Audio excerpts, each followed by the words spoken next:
Preposition নিয়ে আমাদের যত কনফিউশন আছে আজকের ভিডিওটা দেখার পরে কিন্তু সব দূর হয়ে যাবে। পার্টিকুলারলি কখন অন, কখন ইন আর কখন অ্যাট হবে, এই নিয়ে আমাদের মনে প্রচুর কনফিউশন। তো আজকের ভিডিওটা শেষ অবধি দেখুন এবং সব কনফিউশন দূর করুন। Welcome to learn from home English classes, যেখানে আমরা খুব সহজে ইংলিশ শিখি, তাও ঘরে বসে।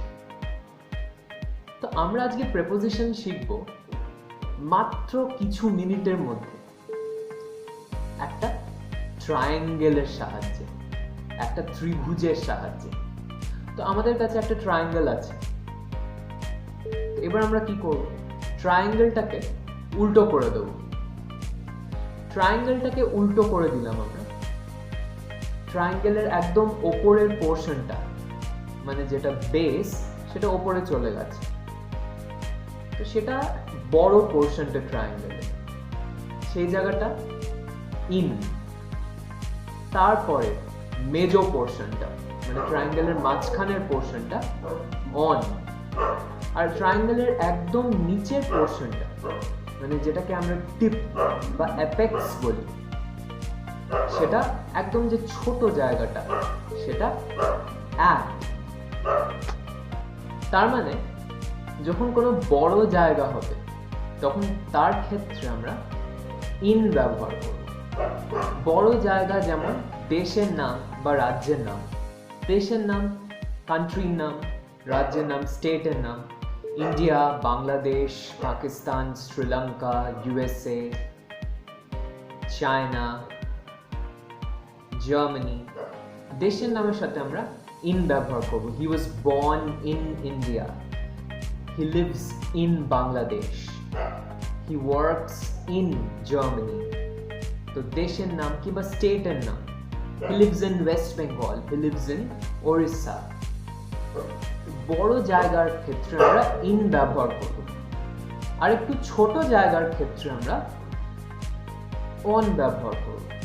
ধরুন কোনো রাস্তার নাম, lower circular road, Camac street. His flat is on lower circular road। তো রাস্তার নাম এর ক্ষেত্রে আমরা অন ব্যবহার করব।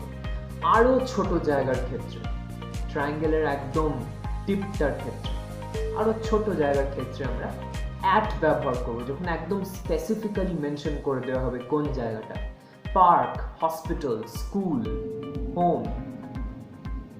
He is at school, he is at home। Hospital, home, school, park যখন পার্টিকুলারলি স্পেসিফাই করে দেওয়া হবে কোন জায়গাটা, তখন আমরা অ্যাট ব্যবহার করব। তাহলে বড় জায়গার ক্ষেত্রে ইন, আরেকটু ছোট জায়গার ক্ষেত্রে, রাস্তার নাম এসবের ক্ষেত্রে অন, আরো ছোট জায়গার ক্ষেত্রে, স্পেসিফিক জায়গার ক্ষেত্রে অ্যাট। এবার টাইমের ক্ষেত্রে আমরা আসি। টাইমের ক্ষেত্রেও ঠিক একই রুলস আমরা ফলো করব। যখন কোনো বড় টাইমের কথা আমরা মেনশন করব, যেমন সাল কিংবা মাসের নাম, ইয়ার বা মান্থের নাম যখন আমরা মেনশন করব, ধরুন 2003 কিংবা ডিসেম্বর, তখন আমরা ইন ব্যবহার করব। I was born in 1996, I was born in 1996, I was born in October, I was born in October। সালের নাম, মাসের নাম, এগুলোর ক্ষেত্রে আমরা ইন ব্যবহার করব বড় টাইমের ক্ষেত্রে। মাঝারি টাইমের ক্ষেত্রে, তার থেকে আরেকটু ছোট টাইমের ক্ষেত্রে, ধরুন কোনো স্পেসিফিক ডেট বলা আছে, 25th December, 1st January, your exam will be held on 25th December। যেটা খুবই অস্বাভাবিক। Your result will be declared on 1st January, he was born on 31st October। তাহলে যখন স্পেসিফিক ডেট বলা থাকবে তখন আমরা অন ব্যবহার করব। আর যখন আরো ছোট একটা টাইম, আরো স্পেসিফিক একটা টাইমের কথা বলা হবে, ধরুন ঘড়িতে কটা বাজে, সেরকম টাইমের কথা যদি বলা হয়, তখন আমরা অ্যাট ব্যবহার করব। I will go to his house at 3 p.m. He was born at 10 a.m. He was born at 10 a.m. He was born in 2003 on 25th December at 10 a.m. তাহলে বড় টাইম যেমন ইয়ার বা মান্থের ক্ষেত্রে আমরা ইন ব্যবহার করব।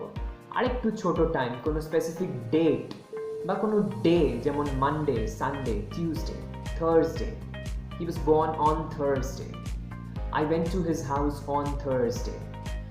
তো এইসবের ক্ষেত্রে আমরা অন ব্যবহার করব, কোনো পার্টিকুলার ডেট বা ডে এর নাম, সপ্তাহের কোনো দিনের নাম।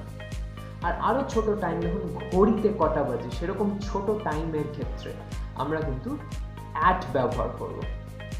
তাহলে খুবই সহজে আমরা ইন অন অ্যাট কখন হয় আমরা শিখে নিলাম। জাস্ট একটা ট্রায়াঙ্গেল নেব, সেটাকে ইনভার্ট করে দেব, ওপর থেকে ইন অন অ্যাট, বড় ক্ষেত্রে ইন, মেজর ক্ষেত্রে অন, একদম ছোটর ক্ষেত্রে অ্যাট। সেটা টাইম আর প্লেস দুটোর ক্ষেত্রে কিন্তু প্রযোজ্য। এরপরে আপনার প্রশ্ন আসতে পারে যে আচ্ছা morning, evening, afternoon, night, midnight এগুলোর ক্ষেত্রে আমরা কোন কোন প্রেপোজিশন ইউজ করব।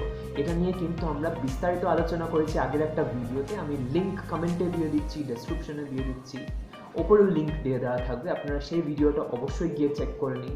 তাহলে আপনাদের সেটাও ক্লিয়ার হয়ে যাবে যে মর্নিং, ইভিনিং, আফটারনুন, নুন, মিডনাইট এগুলোর ক্ষেত্রে আমরা কোন কোন প্রেপোজিশন ইউজ করব। তো ভিডিওটা ভালো লেগে থাকলে অবশ্যই লাইক করুন, আপনার সমস্ত বন্ধুদের সাথে শেয়ার করে দিন যাতে তারাও সহজে প্রেপোজিশন শিখতে পারে এবং তাদের আর কোনো কনফিউশন না থাকে। আমাদের ইউটিউব চ্যানেলটা এখনও সাবস্ক্রাইব করে না থাকলে এখনই সাবস্ক্রাইব করুন আর বেল আইকনটা প্রেস করুন যাতে আমাদের সমস্ত ক্লাসের ভিডিও নোটিফিকেশন আপনার কাছে সবার আগে পৌঁছে যেতে পারে। দেখা হচ্ছে পরের ক্লাসে। Till then take care.